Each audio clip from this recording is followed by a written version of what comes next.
we were doing it to start with in R3 with motor driver shield and sensor shield just to break out each of the digital and analog ports. So what are you using as motors? Motors are Pololu micro manual gear motors. They're 50 to 1, I think they are. They're very powerful for their size.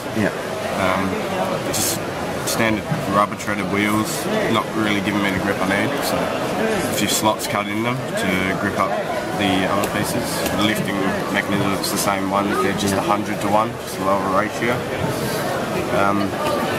For the sensor board, it's a custom built one which has 4 IR sensors to detect the line and 2 LDRs on either side to detect the green, and a third LDR which isn't being used at the moment. There's indicating LEDs when you're on the black line, or white on the light. There's also an extra 2 ports for another IR sensor and LDR sensor. So sorry, the IR sensors are just using ambient light to detect.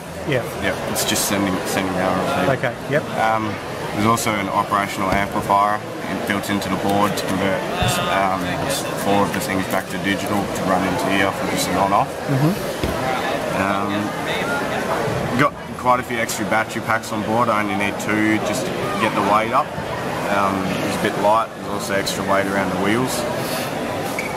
The ultrasonic sensor detecting the can and water tower. It's got a pretty high resolution, so it can get very accurate.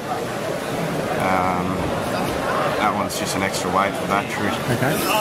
The wheels, just simple pick up, spin around, pick it up for a certain amount of time. Once it's got to that time, spin back around once we're at the block and drop it down.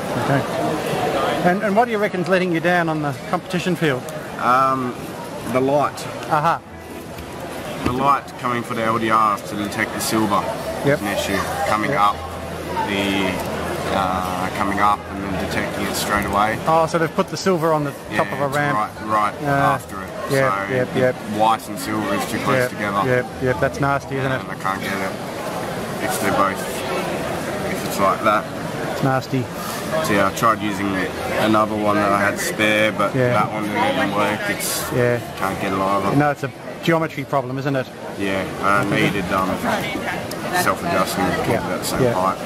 Oh, what year are you in? 11. 11. Hey, you've got another year. Also, are you planning to continue next year?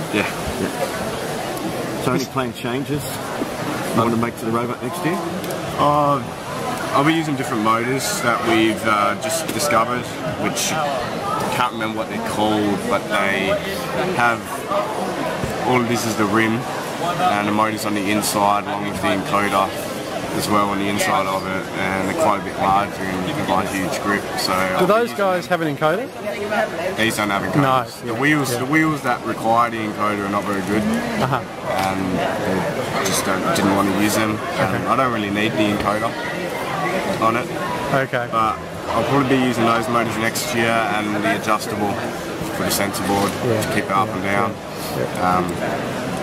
Nothing else is really an issue. The wheelbase, I'll probably change the wheelbase as well. It's a bit long and short. How does the program handle grid lock? It goes straight across, because once either those 2 are on black, or these 2 are on black, or the 2 LDRs are on black, so there's 3 options. So you will pick up the intersection? It will pick up the black line and just keeps running forwards across it, so it's lined up.